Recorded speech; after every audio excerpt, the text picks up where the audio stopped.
రక్షకుడునైనటువంటి యేసుక్రీస్తు ప్రభుల వారి యొక్క ప్రశస్తమైన నామానికి, ఆయన పరిశుద్ధమైన పాదాలకు వేవేల కొలదిగా వందనాలు, స్తుతులు, స్తోత్రాలు చెల్లిస్తున్నా. కుడి వచ్చిన దేవుని పిల్లలైన మీ అందరికి కూడా ప్రభు నామముల వందనాలు తెలియజేస్తున్నాను.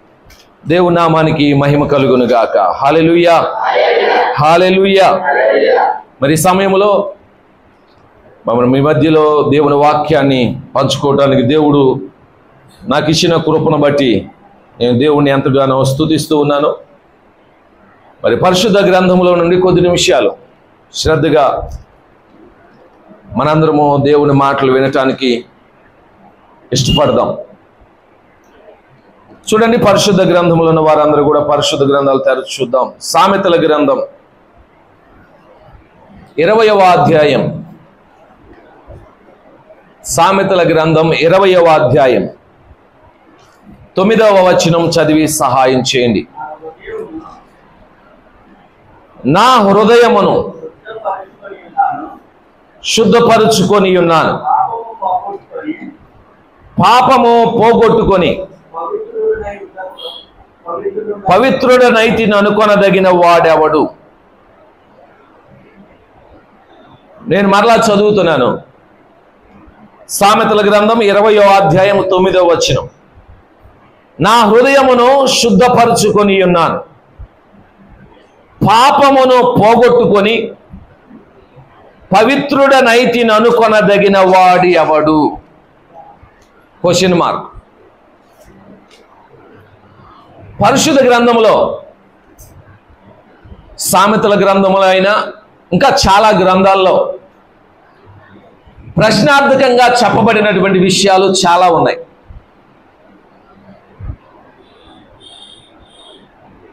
దేవుని గురించి మనుషులకు వేయబడిన ప్రశ్నలు ఉన్నాయి, మనుషులనే ప్రశ్నించిన ప్రశ్నలు కూడా ఉన్నాయి. దేవుని గురించి మనుషులకు వేయబడిన ప్రశ్నల్లో మనుషుడు చెప్పగలిగిన సమాధానాలు ఏవి కూడా ఉండవు. ఆయనను పోలిన వాడెవడు? ఆయన వంటి వాడెవడు? ఆయనతో సమమైన వాడెవడు? ఆయనతో సాటి అయిన వాడెవడు? ఆయనతో వ్యాజ్యమాడి గెలవగలిగిన వాడెవడు? ఆయనతో వాదించగలిగిన వాడెవడు? ఆయన ఎదుట నిలవదగిన వాడెవడు?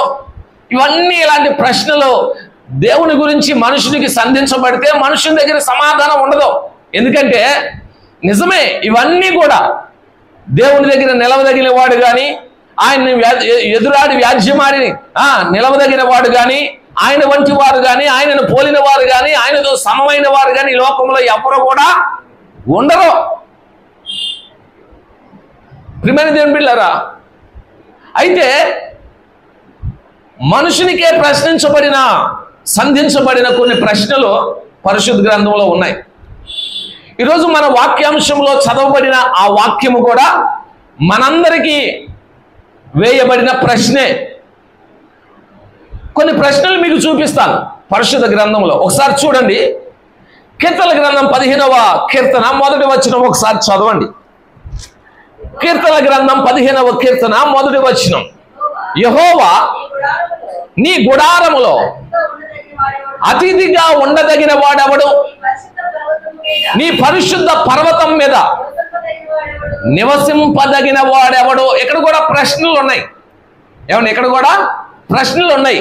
ఈ ప్రశ్నలు మనుషుల గురించి వేయబడిన ప్రశ్నలే. దేవా, నీ గుడారములో అతిథిగా ఉండదగిన వాడెవడు? నీ పరిశుద్ధ పర్వతం మీద నివసింపదగిన వాడు ఎవడు అంటే అక్కడ క్రింద జవాబు కూడా ఇచ్చాడు. యథార్థమైన ప్రవర్తన కలిగి నీతిని అనుసరించుచు హృదయపూర్వకంగా నిజమో పలుకువాడే. ఎవరు దేవునితో ఉంటారు? ఎవరు దేవునితో నివసిస్తారు? ఎవరు ప్రభుతో కూడా పరలోకంలో ఆతిథ్యమును పొందుకుంటారు? ప్రియమైన దేవుని బిడ్డలారా, ఎవరు దేవునితో సహవాసం కలిగి ఉంటారు అని అంటే ఇక్కడ రాయబడినటువంటి మాట యథార్థమైన ప్రవర్తన కలిగి నీతిని అనుసరించుచు ఎల్లప్పుడూ హృదయపూర్వకంగా నిజమో పలికేవాడే. అటివాడే దేవుని దగ్గర అతిథిగా ఉంటాడు. అట్టివాడే దేవుని రాజ్యములో ఆయనతో కలిసి భోజనం చేస్తాడు.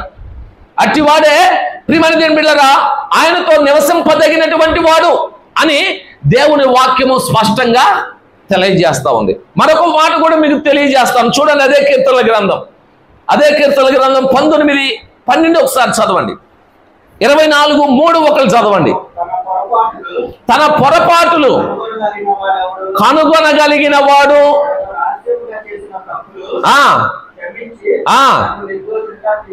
24:3 కూడా యెహోవా పర్వతమునకు ఎక్కదగిన వాడెవడు, ఆయన పరిశుద్ధ స్థలములో నిలవదగిన వాడెవడో. ఎవరు నిలుస్తాడంట ఆయన ఎదుట? ఆయన సన్నిధిలో ఎవరుంటారంట? వ్యర్థమైన దాని యందు మనసు పెట్టక, కపటముగా ప్రమాణం చేయక, నిర్దోషమైన చేతులు, శుద్ధమైన హృదయము గలవాడే ఎవరితో ఉంటారు? దేవునితో ఉంటారు. మీలో ఎంతమందికి దేవునితో ఉండాలని ఆశ ఉంది? మనలో ఉన్న ప్రతి ఒక్కరికి కూడా దేవునితో ఉండాలని ఆశ ఉంటుంది కదండి. ఈ ప్రయాసంతా ఎందుకు? ప్రియమైన దేవుని బిడ్డలారా, యేసుక్రీస్తు ప్రభువు వారు ఈ లోకానికి వచ్చి ఆ సిలువలో మరణించింది ఎందుకు? ఆయన మనందరి పాపముల కొరకు తన రక్తమును కార్చి తన ప్రాణమును పెట్టి చనిపోయే 3వ దినమున ఆయన లేచింది దేనికి? మనందరము మన పాపములు ఆయన సన్నిధిలో ఒప్పుకొని విడిచిపెట్టి విశ్వాసం ఉంచి ఆయన యందు రక్షణ పొంది మనము కూడా ఆయనతో ఉండులాగున, మళ్ళా ఆయన మనల్ని తీసుకువెళ్ళటానికి రాబోతుండగా ఆయనతో ఉండటానికి మనందరం కూడా సంఘముగా ఈ లోకంలో సిద్ధపడుతున్నాం. మరి మనం ఆయనతో నివసించాలంటే, ఆయన పర్వతం మీద మనము ఉండాలి అంటే, ఆయన గుడారంలో అతిథిగా ఉండాలి అంటే, ఆయనతో మనం సహవాసం చేయాలంటే, ఆయనతో మనం నిలవాలి అంటే ఏమండి? యథార్థమైన మనసు కావాలి, నీతిని అనుసరించే వారంగా ఉండాలి, ఎల్లప్పుడూ హృదయపూర్వకంగా నిజం చెప్పాలి, వ్యర్థమైన దాని మీద ఏముంచకూడదంట? మనసు ఉంచకూడదు, కపటంగా ఏం చేయకూడదు, ప్రమాణం చేయకూడదు, నిర్దోషమైన చేతులు, శుద్ధమైన హృదయము గలవాడే దేవునితో ఉంటాడు. తన పొరపాటులు కనుగొని వాటిలో నుండి బయటకు వచ్చిన వాడే ఎవరితో ఉంటాడు? దేవునితో ఉంటాడు. మరొక మాట కూడా చదవండి. ఇర్మియా గ్రంథం 17వ అధ్యాయం 9వ వచనం. ఇర్మియా గ్రంథం 17వ అధ్యాయం 9వ వచనం. ఇదే మనందరికి తెలిసినటువంటి వాక్యమే, చాలా పర్యాయాలు మనం వింటానే ఉంటాం. హృదయము అన్నిటికంటే మోసకరమైనది, అది ఘోరమైన వ్యాధి కలిగినది, గ్రహింపగలవాడు ఎవడో. హృదయం ఎలాంటిదంటండి? మోసకరమైనది, అది ఘోరమైన వ్యాధి కలిగినది. ప్రియమైన దాన్ని గ్రహించగలిగిన వాడు ఎవడో. ఈరోజు నీ హృదయం ఎలాగుందో నువ్వు పరీక్షించుకుంటున్నావా? నువ్వు పరిశీలించుకుంటున్నావా? ప్రియమైన దేవుని బిడ్డలారా, ఇవన్నీ కూడా ప్రశ్నలు, సంధించబడినటువంటి ప్రశ్నలు, మనుషులమైన మనకు సంధించబడినటువంటి ప్రశ్నలు. ఆ ప్రశ్నల్లోనే జవాబులు కూడా ఉన్నాయి. ప్రియమైన దేవుని బిడ్డలారా, ఆ ప్రశ్నలకు తగిన జవాబు మన జీవితంలో, ఆ జవాబు అనేది మన జీవితంలో ఉన్నట్లయితే మనము ధన్యులం అవుతాం. మరి ఇప్పుడు మనం చదివిన వాక్య భాగ్యములో కూడా ఉన్న ప్రశ్న ఏంటయ్యా అంటే, నేను నా హృదయమును శుద్ధపరుచుకొని ఉన్నాను, పాపమును పోగొట్టుకొని పవిత్రుడనైతిని అనుకొనదగిన వాడు ఎవడో. ఏమండి? ఎవడో? ఈరోజు మనం గమనించినట్లయితే, నా హృదయం నేను శుద్ధి చేసుకున్నాను, ఇదిగో నా పాపములను నేను పోగొట్టుకొని పవిత్రుడినైతే అన్నానే అని చెప్పదగిన వాడు ఎవడున్నాడు ఇప్పుడు ఈ భూమి మీద, ఈ లోకంలో అని దేవుడు ప్రశ్నిస్తున్నాడు. ఈరోజు సమాజమును చూస్తే, ఈరోజు ప్రజలను చూస్తే, ఎక్కడ చూసినా పాపం విస్తరిస్తూ ఉంది. పాపం మనుషులు చేసుకుంటూ వెళ్ళిపోతూ ఉన్నాడు. తను చేస్తున్న పాపం విషయమై పశ్చాత్తాపడేవాడు ఒకడు కూడా లేడు. తన పాపమును పోగొట్టుకొని తనను పవిత్రపరుచుకోవాలనే ఆలోచన కలిగిన వాడు ఈరోజు ఎవడు కనబడటం లేదు. నా హృదయమును నేను శుద్ధి చేసుకోవాలి. ఇదిగో నా కొరకే ఆ ప్రభు అయిన యేసయ్య కల్వరి శిలువలో నా కొరకు ప్రాణం పెట్టారు. నా పాపములను క్షమించటానికే, నా మీద ఉన్న శాపములన్నింటినీ తీసివేయటానికే ఆయన ఈ లోకానికి వచ్చాడు అని తన పాపములను పోగొట్టుకొని పవిత్రపరచుకోవటానికి, తన హృదయాన్ని శుద్ధి చేసుకోవటానికి ప్రయత్నించేవాడు కనపడలేదంట. ఈ కడవరి దినాల్లో పాపం మీద పాపం చేసుకుంటూ హృదయాన్ని కఠినపరుచుకుంటూ ఇదేముందులే ఏముందులే ఏముందులే అనుకుంటూ ఏమిటని దేవుణ్ణి మోసం చేస్తూ మనుషులను మోసం చేస్తూ పాపములు చేస్తూ మనుషుడు ఏమవుతున్నాడంట? ఈ లోకంలో సర్వైవ్ అవుతున్నాడు, వెళ్ళిపోతా ఉన్నాడు. దేవుని వాక్యం వింటున్నా కొంతమందికి పశ్చాత్తాపం రాదు.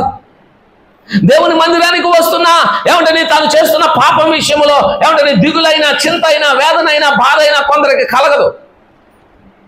విన్న మట్టుకు విని మరలా వెళ్ళి ఏమంటని తమ ఇష్టానుసారంగా బ్రతుకుతున్నటువంటి వారు ఎందరో ఉన్నారు. హృదయాలను కఠినపరుచుకుంటున్న వారు ఎందరో ఉన్నారు. వాత వేయబడిన మనస్సాక్షిని కలిగిన వారుగా ఎన్ని మార్లు విన్నా, ఎన్ని మార్లు దేవుడు చెప్పినా, ఎన్ని మార్లు దైవజనుడి చేత దేవుడు మాట్లాడుతూ ఉన్నా ప్రియమైన దేవుని బిడ్డలారా, రక్షింపబడాలనే ఆశ లేని వారుగా, పాపమును విడిచిపెట్టాలనే ఆశ లేని వారుగా చాలా మంది పాపంలోనే బ్రతుకుతూ అయ్యో నా హృదయాన్ని శుద్ధి చేసుకోవాలి, నా హృదయం పాపంతో నింపబడిపోయింది, ఇది ఘోరమైన వ్యాధి కలిగింది, ఇది మోసకరమైనదని దేవుని వాక్యం సెలవిస్తుంది, నా హృదయంలో చెడుతనం ఉన్నదే, నా హృదయంలో పాపం ఉన్నదే, దేవునికి వ్యతిరేకమైన ఆలోచనలు ఉన్నాయే, తలంపులు ఉన్నాయే, లోకాశలు నాలో ఉన్నాయే, ఇవన్నీ నా హృదయంలో నుండి తీసివేసుకొని నా పాపమును పోగొట్టుకొని నేను పవిత్రుని అవ్వాలి, నేను పవిత్రుని అవ్వాలనే ఆలోచన ఈరోజు చాలా మందికి రావట్లేదు. ఆలోచన రావట్లేదు కాబట్టి చాలా మంది బాప్తిసాలకు సిద్ధపడతలా. ఏమండి, ఆలోచన రావట్లేదు కాబట్టి చాలా మంది బాప్తిసాలకు సిద్ధపడతలా. ఆలోచన రావట్లేదు కాబట్టి చాలా మంది పాపమును ఏం చేయట్లేదంటే యథేచ్ఛగా చేస్తూ పాపమును విడిచిపెడతల్లా, పాపమును విడిచిపెడతల్లా, పాపం విషయమై పశ్చాత్తాప పడతల్లా. నిజమైన పశ్చాత్తాపం దేవుని పాదాల దగ్గర పడకుండా ఉంటున్నారు. ప్రియమైన దేవుని బిడ్డలారా, అందుకే ప్రభు ప్రశ్నిస్తా ఉన్నాడు. ఈరోజు మన కఠిన హృదయాలు, మన రాతి గుండెలు ఎలా మారాలంట? మాంసపు గుండెలుగా మార్చబడాలి. వాత వేయబడిన మనస్సాక్షి మనలో నుండి బయటికి వెళ్ళిపోవాలి. మన హృదయములను ఏం చేయకూడదంట? కఠినపరుచుకోకూడదు. దేవుని మాట వింటున్నప్పుడు మన హృదయాలు మెత్తనమైపోవాలి. దేవుని మాట వింటున్నప్పుడు మన హృదయాలు చింపబడాలి. దేవుని మాట వినబడుతున్నప్పుడు మన హృదయాలు నలగొట్టబడాలి. దేవుని బిడ్డలారా, ఇవి నా మాటలు కాదు కానీ దేవుడు మనతో మాట్లాడుతున్నటువంటి మాటలు. నా హృదయమును శుద్ధి చేసుకుని ఉన్నాను, పాపమును పోగొట్టుకుని పవిత్రుడనైతే అనుకొనదగిన వాడు ఎవడో? తన పొరపాట్లు కనుగొనగలిగిన వాడు ఎవడో? ఎవరైనా ఉన్నారా? దేవుని బిడ్డలారా, ఎవరైనా ఉన్నారా? అలా తన పొరపాట్లు కనుగొనగలిగిన వాడు ధన్యుడు. తన హృదయాన్ని శుద్ధి చేసుకుని తన పాపమును పోగొట్టుకొని పవిత్రుడైన వాడే ధన్యుడు.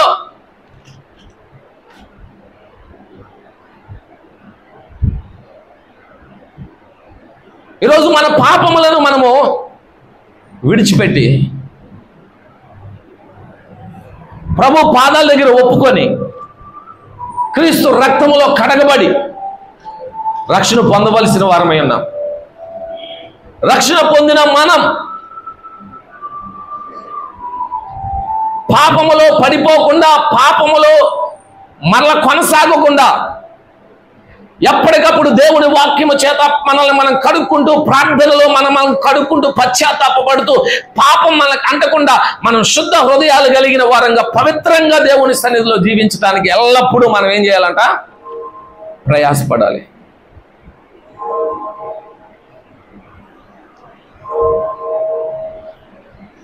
పరిశుద్ధ గ్రంథంలో మనందరికీ బాగా తెలిసిన వారు చాలా మంది ఉన్నారు. ఒక దావీదును మనం తీసుకుందాం. దావీదు తన జీవితంలో ఒక పాపం చేశాడు, ఒక తప్పు జరిగింది.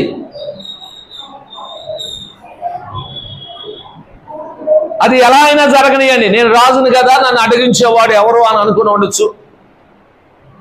లేదా నేను రహస్యంగా చేస్తున్నాను కాబట్టి ఎవరికి తెలుసు అని అనుకొని ఉండొచ్చు. ఎలాగైనా కానీ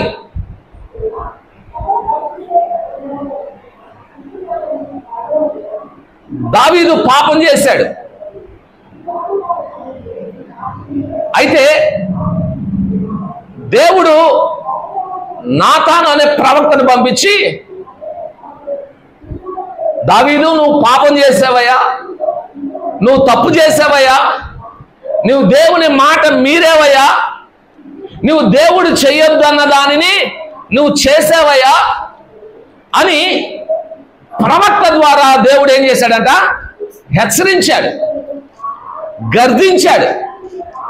ప్రియమైన బిడ్డలారా, చూడండి, దావీదుకు ఈరోజు సంఘములో ఉన్న మనకైనా, సమాజంలో ఉన్న చాలా మందికైనా, వాక్యం వింటున్న విశ్వాసులకైనా అవిశ్వాసులకైనా, రక్షణ పొందిన వారికైనా రక్షణ పొందిన వారికైనా ఈరోజు దావీదు మనకు నేర్పిస్తున్నటువంటి పాఠం, దావీదును దేవుడు సేవకుని ద్వారా ప్రవక్త ద్వారా హెచ్చరిస్తే, నువ్వు పాపం చేశావు, నువ్వు తప్పు చేశావు అని దేవుడు హెచ్చరించినప్పుడు, గద్దించినప్పుడు రాజు అయ్యుండి కూడా ఆ గద్దింపునకు ఏమయ్యాడండి? వెంటనే లోబడిపోయాడు.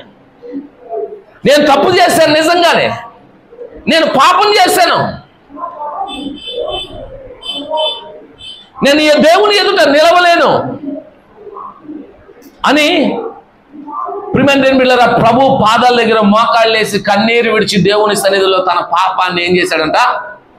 ఒప్పుకోవడం ప్రారంభించాడు. ఇక్కడ రాయబడిన మాటకి దావీదు చేసిన పనికి సరిపోయిందా లేదా? నా హృదయమును శుద్ధిపరుచుకొని ఉన్నాను, నా పాపములో పోగొట్టుకొని పవిత్రుడినైతే అనుకునదగిన వాడు ఎవడయ్యా అంటే దావీదు అంటాడు, నేనున్నానయ్యా అంటాడు. నా జీవితంలో నేను ఎంతో పరిశుద్ధుడిని, ఎంతో యథార్థంగా జీవించాను, ఎంతో భక్తిగా జీవించాను, నీ కొరకే చిన్నతనం నుండి నేను బ్రతికాను. అయితే అపవాది శోధనలో నేను ఒకానొక సమయంలో చిక్కుకుపోయి, ఆ అపవాది వలలో చిక్కుకుపోయి చేయరాని కార్యాన్ని చేశాను, పాపం చేశాను. ఆ పాపం చేసినప్పుడు ఆ పాపాన్ని కప్పుకోకుండా, అదే పదే పదే పాపాలు చేయకుండా, అలాగే తన జీవితాన్ని పాపంలోనే కంటిన్యూ చేయకుండా, ఎప్పుడైతే దేవుడు హెచ్చరించాడో, ఎప్పుడైతే దేవుడు గర్దించాడో, వెంటనే తన పాపమును తాను తెలుసుకొని, తాను చేసిన పాపం తప్పు అని తెలుసుకొని, దేవుని సేవకుని మాటకుడు దేవుని మాటకు లోబడి తన పాపం విషయమై కన్నీరు విడిచి దేవుని పాదాల దగ్గర ఏం చేశాడంట? ప్రార్థన చేశాడు, ప్రార్థన చేశాడు, పశ్చాత్తాపపడ్డాడు. ఎంతగా ఏడ్చాడో తెలుసా? దేవుని వాక్యంలో రాయబడి ఉంది, తన పరుపు తేలజేయునంతగా, తన కన్నీటితో తన పరుపు తేలజేయునంతగా దేవుని సన్నిధిలో ఏడ్చాడంట దావీదు. దేని విషయమై? తాను చేసిన పాపం విషయమై. ప్రియ దేవుని బిడ్డలారా,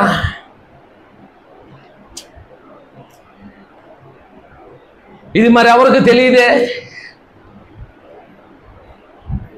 దావీదుకి, బెత్షెబాకి, దేవునికి, నాతానుకు తప్ప ఇంకెవరికి తెలియదే. తన పాపమును డబ్బిచ్చి మేనేజ్ చేయలేదు, రహస్యంగా చేశాను కదా ఇంకెవరికి చెప్పొద్దని దారం కుదుర్చుకోలేదు ప్రవక్తతో. అలాగని ఒక పాపం చేసి ఆ పాపం మీద మరొక పాపం తప్పులు చేసుకుంటూ వెళ్ళలేదు. ఈరోజు మన జీవితాల్లో చాలా మంది హృదయాలను కఠినపరుచుకుంటున్నారు. పాపంను ఒప్పుకోమని దేవుడు అంటే పాపంను ఒప్పుకోవట్లా. మీ జీవితాలను కడుక్కోండి దేవుని సన్నిధిలో అంటే చాలా మంది కడుక్కోవట్లా. హృదయంలో ఉన్న చెడుతనాన్ని తీసివేసుకోమంటే చాలా మంది తీసివేసుకోవట్లా. ఇంకా హృదయాలను కఠినపరుచుకుంటూ వాక్యం వినే కలది ఇంకా పాపములను చేస్తానే ఉంటున్నారు. ఇంకా దేవుని దృష్టికి అవిధేయులంగానే ఏమైపోతున్నాం? మనము మారిపోతా ఉంటున్నాం. ప్రియ దేవుని బిడ్డలారా, ఈ వాక్యం వింటున్న మనమే ఒకవేళ తప్పు చేసినా దాని విషయంలో మనం బయటికి రావాలి. దాని విషయంలో ప్రభు పాదాల చెంత మనం ఏమవ్వాలంట? పశ్చాత్తాపడాలి. మన హృదయాలను కడుగుకోవాలి. మన పాపము పోగొట్టుకొని మనం పవిత్రం అవ్వాలి దేవుని సన్నిధిలో. అలా అవ్వకపోతే నిత్య జీవం పొందలేం. అలా అవ్వకపోతే ఎక్కడ మందిరంలో ఉండొచ్చేమో కానీ దేవుని గుడారంలో ఉండలేం.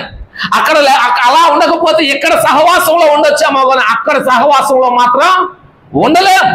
ప్రియమైన దేవుని బిడ్డలారా, ఉండలేం. ఒక మాట, చక్కని మాట రాయబడి ఉంది, దావీదు బెత్షెబా విషయములో తప్ప ఇంకా ఏ విషయములో కూడా దేవుని ఎదుట ఎన్నడో పాపం చేసిన వాడు కాడు అని రాయబడి ఉంది. ఒకసారి పాపం చేసినాడు మళ్ళీ మరలా ఎందుకు ఏమంటే నీ పదే పాపంలో పడిపోలేదు. ఈరోజు చాలా మంది ఒక పాపం చేస్తే మరొక పాపం, మరొకటి ఒక చిన్న అబద్ధంతో ప్రారంభమయ్యి అది ఎక్కడికో దారి తీస్తా ఉంది. ఒక చిన్న ప్రియమైన దేవుని తప్పుతో ప్రారంభమయ్యి అది ఎక్కడికో వెళ్తుంది. ఒకదాని వెనకాల ఒకటి పాపం చేసుకుంటూ మనుషుడు దేవునికి ఏమైపోతున్నాడు? దూరం అయిపోతున్నాడు. దేవుని ఎదుట ఒప్పుకోలేని స్థితిలోనికి హృదయాన్ని కఠినపరుచుకొని వాత వేయబడిన మనస్సాక్షిలోనికి హృదయంలో ఎంత దేవుని వాక్యం వింటున్నా నొప్పైనా బాధైనా వేదనైనా కలగని పరిస్థితుల్లోనికి మనుషులు వచ్చేస్తున్నాడు. వాస్తవానికి దేవుని మనసు కలిగిన వారు, కొద్ది గొప్ప దేవుని యందు భయభక్తులు కలిగిన వారు వాక్యం వింటుండగా ఒకవేళ దేవుని వాక్యం ద్వారా వారి తప్పుదేమైనా తెలియజేస్తూ ఉంటే వారి హృదయం ఏమవుతూ ఉంటుంది? ఒక పక్కన ఏమండి నలిగిపోతూ ఉంటుంది. నిజమే కదా, నేను పాపం చేస్తే, నేను తప్పు చేశాను. కానీ కొందరు ఎలా ఉన్నారంటే వాత వేయబడిన మనస్సాక్షి. అంటే ఒకసారి శరీరం మీద ఒక చోట ఏదైనా వాత పడింది, అది ఏమనిపిస్తుందంట? నొప్పి అనిపించిందా లేదా? నొప్పి అనిపిస్తుంది. అదే స్థలంలో మరలా రెండోసారి వాత పడినప్పుడు కొంచెం నొప్పి అనిపిస్తుంది. మూడోసారి వాత పడినప్పుడు ఇంకొంచెం నొప్పి అనిపిస్తుంది. నాలుగోసారి, ఐదోసారి, ఆరోసారి ఇంకా నొప్పి తెలియదు. ఎన్నిసార్లు వాత వేయబడిన ఆ వాత వేసిన అదే స్థలంలో నువ్వు ఎన్నిసార్లు అయినా వాత ఇంకా ఈసారి ఇక నుండి నీకేమైందంట? నొప్పి అనిపిస్తుంది. ఎందుకంటే అక్కడ చర్మం ఏమైపోయింది? మొద్దుబారిపోయింది. ఈరోజు మనుషులు కూడా ఎలాగ ఉంటున్నారంట? వాత వేయబడిన మనస్సాక్షి కలిగిన దేవుని మాటలు వింటున్నప్పుడైనా నేను పాపినే, నేను పాపం చేస్తానని, నేను తప్పు చేస్తానని, నేను నా పాపములను దేవుని సన్నిధిలో ఒప్పుకోవాలి, నా హృదయాన్ని నేను కడుక్కోవాలి, నేను పవిత్రపరచుకోవాలనే ఆలోచన అంట మనుషునికి ఏమవట్లేదంట? రావటం లేదు. పాపములోనే కొనసాగుతూ, పాపములోనే మరణిస్తూ, పాపములోనే ఎక్కడికి వెళ్తున్నారంట? నరకానికి వెళ్ళిపోతా ఉన్నారు. కానీ దేవుడు అంటున్నాడు, ఇది కాదు, నా హృదయమును శుద్ధిపరచుకున్నాను, నా పాపమును పోగొట్టుకుని పవిత్రుడిని అనుగుణగలిగిన వాడు, అనదగిన వాడు ఎవడో అంటావా? ఈరోజు నువ్వు ఏమో నాకు తెలియదు మన జీవితంలో ఎవరు ఏ పాపములు కలిగి ఉన్నామో, ఎంత పరిశుద్ధంగా ఉన్నామో, ఎంత నీతిగా ఉన్నామో, ఎంత భక్తిగా ఉన్నామో, లేకపోతే రహస్యంగా ఎన్ని పాపాలు కలిగి ఉన్నామో, ఎంతగా ఇతరులను మోసం చేస్తున్నామో నాకు తెలియదు. కానీ ఇవన్నీ దేవునికి తెలుసు కదా. నువ్వు దేవుని సన్నిధిలోకి వచ్చినప్పుడు దేవుని పాదాల దగ్గర ఏం చేయాలంటే నువ్వు ఏం చేయాలండి? దేవుని మాటలు వింటుండగా ఒప్పుకోవాలా? వాక్యం ద్వారా దేవుడు నిన్ను గద్దిస్తున్నప్పుడు, నీ పాపములు చూపిస్తున్నప్పుడు, నీ పాపములు హెచ్చరిస్తున్నప్పుడు, ప్రియమైన దేవుని బిడ్డలారా, నీ పాపములు నీకు తెలియజేస్తా ఉన్నప్పుడు, నీ లోపములేంటో నీకు తెలియజేస్తున్నప్పుడు నువ్వు వెంటనే మోకాళ్ళేసి, నువ్వు వెంటనే నీ హృదయంలో దేవుని దగ్గర ఏం చేయాలంట? నీ పాపాలను ఒప్పుకొని కన్నీటితో పశ్చాత్తాపంతో నీ పాపములను ఒప్పుకొని వాటిని ఏం చేయాలంట? కడుక్కోవాలి కదా క్రీస్తు రక్తములో. దావీదు అంటాడు, అయ్యా నీకు ఆయాసకరమైన మార్గములు నా యందున్నవేమో చూడు. నీకు ఆయాసకరమైన మార్గాలు ఒకవేళ నాలో ఉంటే అవి తీసేయి.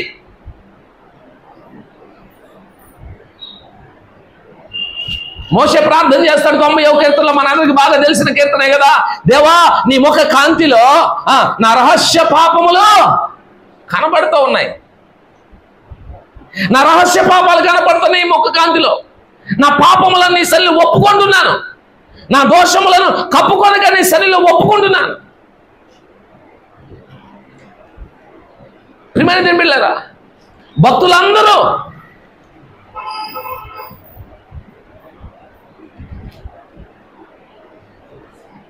వారు తమ పాపములు దేవుని సన్నిధిలో ఒప్పుకొని విడిచిపెట్టి గొప్ప వాళ్ళైన వాళ్ళే. అందరూ మనుషులన్నాక అందరూ బలహీనలే. కాకపోతే ఏదో ఒక శోధనలో ఏదో ఒక బలహీనతలో పడిపోయిన వారే. కానీ ఆ పడిన స్థితి నుండి ప్రతి ఒక్కరూ లేచిన వారే. దేవుని సన్నిధిలో తమ ఆత్మీయ జీవితాలను కట్టుకొని దేవుని కొరకు కొనసాగిన వారే. దేవునిలో బలంగా వాడబడిన వారే. ప్రియమైన దేవుని బిడ్డలారా, పరిశుద్ధ గ్రంథంలో ఉన్న ఏ భక్తుడైనా, నేను భక్తులను మీ ఎదుట కించపరచాలనో తక్కువ చేయాలనో నేను చెప్పట్లేదు. ఒక అబ్రహాం అయినా, ఒక ఇస్సాక్ అయినా, ఒక యాకోబు అయినా, ఒక మోషే అయినా, ఒక దావీదు అయినా, ప్రియమైన దేవుని బిడ్డలారా, భక్తులందరూ ఏదో ఒక బలహీనతలో ఎప్పుడో ఏదో ఒకసారి పడిపోయినటువంటి వారే. కానీ ఆ పడిపోయిన స్థితిలోని రియలైజ్ అయ్యి లేచి పశ్చాత్తాపడి దేవుని సన్నిధిలో మరలా తమ ఆత్మీయ జీవితాలను ఎన్నడూ పడకుండా వారు ఏం చేశారంట? కొనసాగించిన వారు. అంటే ఒకసారి తప్పు చేయడం సహజం. ఆ తప్పును దేవుడు హెచ్చరించినప్పుడు దానిలోని బయటకు వచ్చి మరలా తప్పు చేయకుండా ఉండటమే ఏమండి దేవుని బిడ్డల లక్షణం.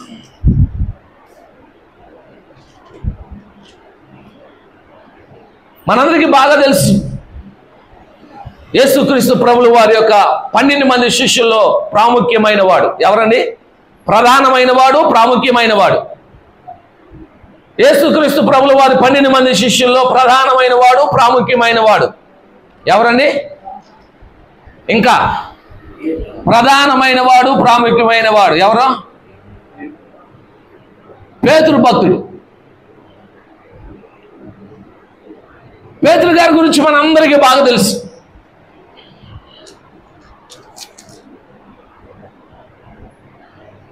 యేసుక్రీస్తు ప్రభుల వారు ఆయన సువార్త ప్రకటిస్తూ తనకు 12 మంది శిష్యులను ఏర్పాటు చేసుకున్నప్పుడు యాకోబు, యోహాను, పేతురులను ఏం చేశాడంట? పిలిచాడు. వారు తమ వలలను బాగు చేసుకుంటుండగా వారిని పిలిచాడు. ఇదిగో మనుషుల పట్టు జాలరులుగా చేస్తాను రండి అని వారిని తన ఎదుగు పిలిచాడు. వారికి సువార్తను ప్రకటించాడు. తానే దేవుడనే విషయాన్ని వారికి తెలియపరిచాడు. ప్రియమైన దేవుని బిడ్డలారా, యేసుక్రీస్తు ప్రభువు వారు ఎప్పుడు ఏ ప్రశ్న అడిగినా ముందు జవాబు చెప్పేది ఎవరో తెలుసా? చెప్పండి. పేతురు గారే. అన్ని విషయాల్లో ముందుండే వ్యక్తి ఎవరో తెలుసా? పేతురు గారే. ఒకానొక సందర్భంలో శిష్యులందరూ 70 మంది శిష్యులు ఉన్నారు, చివరికి 12 మంది అయ్యారు. 70 మంది కాస్త 12 మంది ఎందుకు అయ్యారంటే, నా శరీరం తిని నా రక్తం త్రాగివాడు నిత్య జీవం గలవాడు అని ఒకసారి యేసుక్రీస్తు ప్రభువు వారు చెప్పారు ఉపమాన రీతిగా. అంతే. దాన్ని అక్షరార్థంగా అర్థం చేసుకొని ఆయన శరీరం అని, ఆయన రక్తం తినటమేంది, తాకటమేంది అని 70 మంది కాస్త ఏమయ్యారంట? 12 మంది అయ్యారు. అర్థం చేసుకోవాలా వాళ్ళు. ప్రియమైన దేవుని బిడ్డలారా, ఇప్పుడు 12 మందితో ప్రభు అంటున్నారు, మీరు కూడా వెళ్ళిపోవాలనుకుంటున్నారా అని అనగానే ఫస్ట్ సమాధానం ఎక్కడి నుండి వచ్చిందో తెలుసా? పేతురు గారి నుండి వచ్చింది. నీవు నిత్య జీవపు మాటలు కలిగిన దేవుడవు, నిన్ను విడిచి మేము ఎక్కడికి వెళ్తామయ్యా? నిన్ను విడిచి ఎక్కడికి వెళ్తాం అని పేతురు గారు చెప్పాడు.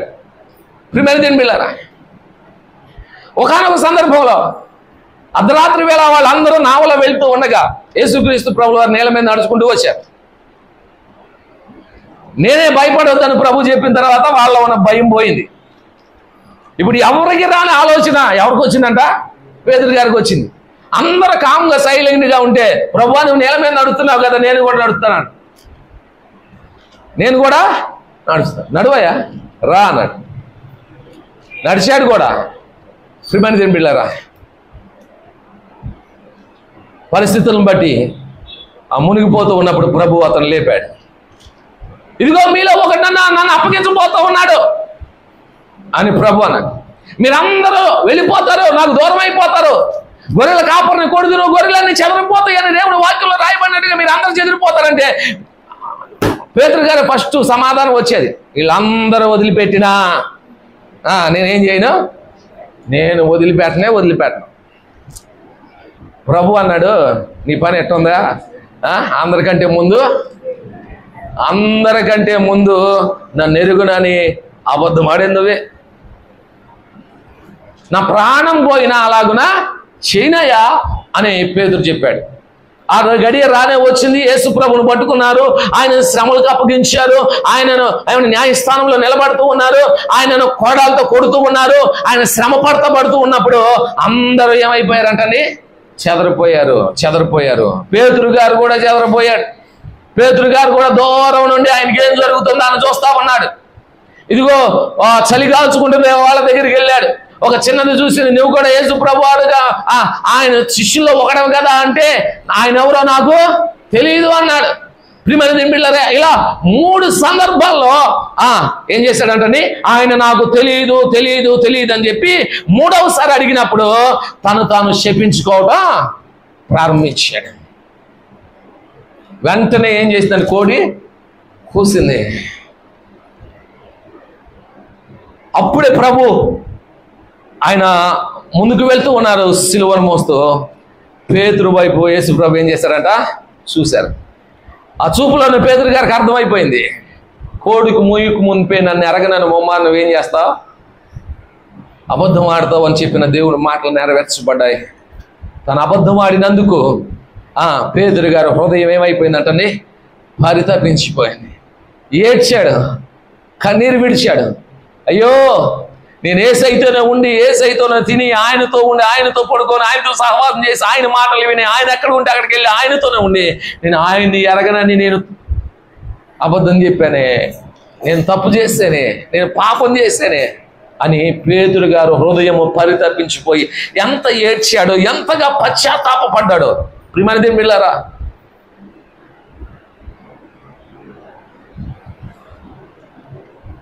ఆ మాట చెప్పిన పేతురు గారి జీవితంలో ఈ మాట ఏమైందంటండి? నెరవేర్చబడిందా లేదా? పాపం చేసినప్పుడు, తప్పు చేసినప్పుడు తన హృదయాన్ని ఏం చేసుకున్నాడంట? శుద్ధిపరుచుకున్నాడు. తన హృదయాన్ని కన్నీటితో కడుక్కున్నాడు, పశ్చాత్తాపడ్డాడు. తన పాపాన్ని పోగొట్టుకొని మరలా ఏమయ్యాడంట? చెప్పండి, మరలా ఏమయ్యాడు? పవిత్రుడయ్యాడు. దేవునికి స్తోత్రం చెప్పండి. హల్లెలూయా. నిజమే, పేతురు గారు మరలా ఎన్నడైనా అబద్ధం ఆడాడా? చెప్పాలి, అబద్ధం ఆడాడా? మరలా ఎన్నడైనా తప్పు చేశాడా? ఎప్పుడైనా తప్పు చేశాడా? మరలా ఎప్పుడు తప్పు చేయలా. నన్ను అడిగితే ఆయన ఏ స్థాయి నుండి ఏ స్థాయికి వెళ్ళాడో తెలుసా? అబద్ధం ఆడిన స్థాయి నుండి అబద్ధం ఆడేవారు పేతురు పాదాల దగ్గర చచ్చిపోయే స్థాయికి ఎదిగాడు. ఏమండి, పేతురు గారు ఒకనొక దినాన యేసు ప్రభుని ఎరగనని అబద్ధం ఆడిన ఆయనే ఇప్పుడు అననీయ సప్ఫీరా వచ్చి పేతురు గారి పాదాల దగ్గర కొంత సొమ్ము పెట్టి ఇంతకేమో పొలం అమ్మేమని అబద్ధం ఆడి పేతురు గారి పాదాల దగ్గర పడి ఏమయ్యారంట? అంటే ఏ స్థాయి నుండి ఏ స్థాయికి ఆత్మీయతలో ఎదిగాడు. ప్రియమైన దేవుని బిడ్డలారా, నేనేం చెబుతున్నానంటే, వాక్యం ఏమిటి సెలవిస్తుందంటే, మన జీవితంలో ఏదో ఒక సమయంలో ఎక్కడో ఏదో ఒక పొరపాటు మన జీవితంలో జరుగుతుంది. ఆ పొరపాటును ఆసరా చేసుకొని మనం అలే పాపములోనే మనం కొనసాగకూడదు, పాపములోనే జీవించకూడదు, మన హృదయాలను కఠినపరచుకోకూడదు. దేవుని పాదాల దగ్గరికి వచ్చి వాక్యం బోధించబడుతున్నప్పుడు, దేవుడు మనతో మాట్లాడుతున్నప్పుడు, సూటిగా నీతోనే ఆయన మాట్లాడుతూ నీ పాపాన్ని హెచ్చరించినప్పుడు, నిజమే నేను పాపం చేసి, నేను తప్పు చేశానని నీ పాపమును ఒప్పుకొని నీ హృదయాన్ని శుద్ధి చేసుకొని నువ్వు పవిత్రను అయితేనే నీకు మేలు. లేదు, ఎన్ని సంవత్సరాలు నువ్వు వాక్యం వింటా ఉన్నా నీకు మేలు ఉండదు. నువ్వు పాపంలో కొనసాగుతూ ఎన్ని సంవత్సరాలు దేవుని మాటలు వింటా ఉన్నా నీకు మేలు కలగదు. నువ్వు పవిత్రుడు కాలేవు.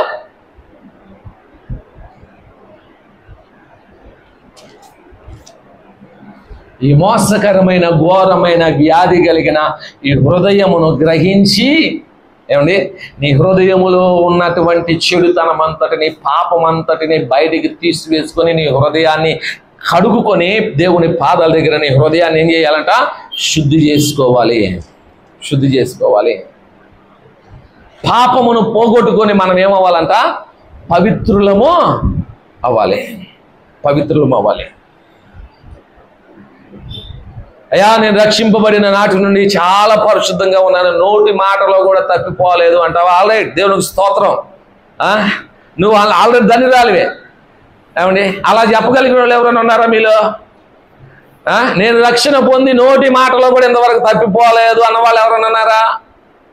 లేరు కదా. ఏదో పొరపాటు జరిగిందంటావు, ఏదో తెలియ తప్పు జరిగిందంటావు. అదే నేనేమంటానంటే, ఆ తప్పును దేవుని సన్నిధిలో ఒప్పుకున్నావా, నీ హృదయాన్ని శుద్ధి చేసుకున్నావా, కడుక్కున్నావా, నీ పాపం ఒప్పుకొని పవిత్రపరచబడ్డావా, లేదా ఆ తప్పు మీద ఇంకొక తప్పు చేస్తూ అలా అలవాటు పడిపోయావు ఆ పాపానికి. వాక్యం వినడానికి అలవాటు పడిపోయావు, పాపం చేయటానికి కూడా ఏమైపోతున్నా అలవాటు పడిపోతానన్నా.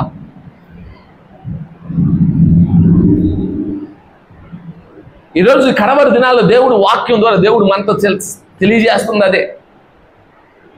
ఎంతగా సువార్త ప్రకటించబడుతూ ఉన్నా, వాక్యం ప్రకటించబడుతున్నా చాలా మంది వారి పాపములను ఒప్పుకొని విడిచిపెట్టి దేవుని దగ్గరికి ఏం చేయట్లేదంట, రావటం లేదు, పశ్చాత్తాప పడట్లేదు, పవిత్రపరచుకోవటం లేదు,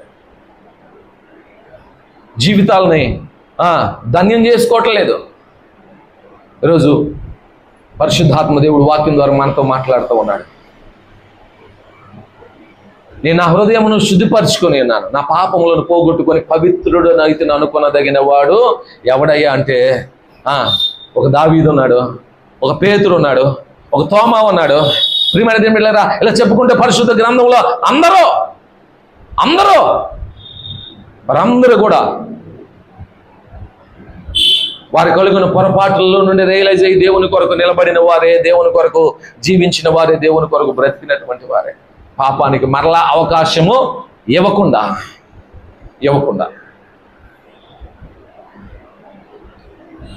ఒకసారి తప్పు జరిగింది సహజం, రెండోసారి తప్పు జరిగింది సహజం. ఏమంటే మూడోసారి అని ఏమవ్వాలి చెప్పాలి, ఏమవ్వాలి, రియలైజ్ అవ్వాలి, పశ్చాత్తాప పడాలి. నేను పడను కయ్యంలాగానే ఉంటానంటే ఏమవుతాం, దేశదిమ్మరం అయిపోతాం. ఏమండి, నీ తమ్ముడు ఎక్కడా అని ఊరకే అడిగాడా కయ్యుడిని దేవుడు? ఊరకే అడిగాడా దేవుడు నీ తమ్ముడు ఎక్కడా అని? తెలియదా అప్పటికే హేబేల్ని కయ్యూని చంపేశాడని? దేవునికి తెలియదా? దేవునికి తెలుసు. కయ్యూని హేబేల్ని కయ్యూని అప్పటికే చంపేశాడని దేవునికి తెలుసు. కానీ ఎరగనట్టుగా తెలియనట్టుగానే దేవుడు ఒక ప్రశ్న సంధిస్తున్నాడు, నీ తమ్ముడైన హేబేలు ఎక్కడా అంటే దేవుని ఉద్దేశం ఏంటి? తన తప్పు ఒప్పుకుంటాడేమో, క్షమాపణ అడుగుతాడేమో. ప్రభువా, ఆవేశంలో ఏదో కోపంతో నా తమ్ముడిని నేను చంపాను, నేను పాపం చేశాను, నేను అరాధి చేశాను, నేను పాపినయ్యా, నన్ను క్షమించమని ప్రభు పాదాల మీద పడతాడేమోనని దేవుడు ఆలోచించాడు. కానీ సమాధానం ఎలా వచ్చింది? నా తమ్ముడికి నేనేమైనా కావాలన్నా వాడేమో నాకేం తెలుసు. చేసిన తప్పును కప్పిపుచ్చుకుంటూ మరి ఎలా కయ్యూను మాట్లాడుతున్నాడు తెలుసు. ఏం చూడండి, నేనేమైనా నా తమ్ముడికి కావలి వాడనా? దీన్ని పెట్టారా? కయ్యూను అప్పుడు కాదు, ఆ తర్వాత కాదు, ఎప్పటికీ కూడా దేవుని దగ్గర తన పాపాన్ని ఒప్పుకోలేదు, దేవుని దగ్గరికి తిరిగి రాలేదు, దేవునితో సహవాసము కలిగిలేడు, దేశదిమ్మరైపోయాడు. మనం అలా అవ్వకూడదు. మనం ఏమవ్వకూడదంట, అలా అవ్వకూడదు. దేవుడు మనతో మాట్లాడుతున్నప్పుడే ప్రియమైన దేవుని బిడ్డలారా, మనల్ని మనం కడుక్కోవాలి. నిజంగా క్రైస్తవుడు ఎలాగుంటాడంటే వాక్యముతో ప్రతిరోజు తనను తాను పరిశీలించుకుంటాడు. వాక్యం అనే అర్థంలో తను పరిశీలించుకుంటాడు, తను పరీక్షించుకుంటాడు. ఇదిగో ప్రతిరోజు మన అర్థంలో మన ముఖం ఎలాగుందో, మన జుట్టు ఎలాగుందో, మన వస్త్రం ఎలాగుందో, ఎలాగున్నా చూసుకుంటామో, మన ముఖం మీద ఏమైనా మొటిమల మచ్చలు ఏమైనా వచ్చినా ఎలా చూసుకుంటామో, క్రైస్తవుడు కూడా వాక్యం అనే అర్థంలో ప్రతిరోజు తనను తాను చూసుకొని ఏదైనా పొరపాట్లు ఉన్నాయా, ఏదైనా తప్పులు జరిగినాయా, ఏదైనా మాట్లాడానా, ఏదైనా చేయకూడదు చేశానని ఎప్పటికప్పుడు తను పరిశీలించుకొని రాత్రి పడుకోబోయే సమయానికల్లా ఏం చేయాలంట? ప్రభువా, నీ పాదాల దగ్గరకు వచ్చాను, ఇదిగో నీ వాక్యంతో నన్ను కడుగు, నీ వాక్యం అనే అర్థంలో నన్ను పరిశీలించుకున్నాను. ఈ దినంలో నేను ఏదైనా తప్పు చేస్తుంటాను, ఒకవేళ చేసిన ఆ తప్పు పొరపడేదైనా సరే ప్రభు పాదాల దగ్గర ఒప్పుకోవటం. నిజమైన క్రైస్తవుడు దినదినము తనను ఏమిటని పరిశీలించుకుంటాడు, పరీక్షించుకుంటాడు, దినదినము నూతన పరచబడతాడంట. వాక్యము చేత ఏం చేస్తాడు? శుద్ధి చేయబడి నూతన పరచబడతాడు. ఇది ఒక్క రోజుతో ఆగిపోయే ప్రక్రియ కాదు. మనం క్రీస్తు రాకడ కొరకు సిద్ధపడుతున్నాం, ప్రభుతో ఉండాలనుకుంటున్నాం కదా. కాబట్టి ప్రతిరోజు క్రైస్తవుడు తను పరిశీలించుకోవాలి. వాక్యమనే అర్థంలో తను ఎలాగున్నాడో చూసుకోవాలి. ఏ పొరపాట్లు ఉన్నా, ఏ డాగులు ఉన్నా, ఏ మచ్చలున్నా, నీ ముఖం మీద ఎలాంటి ఏమంటే మచ్చలు ముడతలు ఉన్నా, ఎలాగున్నా నువ్వు దాన్ని శుభ్రం చేసుకొని నీ ముఖం చక్కగా కనపడటానికి ప్రయత్నిస్తావో, ఆ వాక్యం అనే అర్థంలో నీ జీవితం కూడా అలాగే చక్కగా ఉండటానికి ఏం చేయాలంట? ఎప్పటికప్పుడు మనము ప్రయత్నిస్తూ మన పాపములను ప్రభు పాదాల దగ్గర ఒప్పుకొని విడిచిపెట్టి పవిత్రులమై నిర్దోషులంగా దేవుని సన్నిధిలో జీవించాలి. ధన్యులంగా దేవుని సన్నిధిలో మనం అందరం కూడా జీవించాలి. రాత్రి విన్న వాక్యాన్ని బట్టి దయచేసి అందరం కూడా తలలు వంచుదాం, కళ్ళు మూసుకుందాం.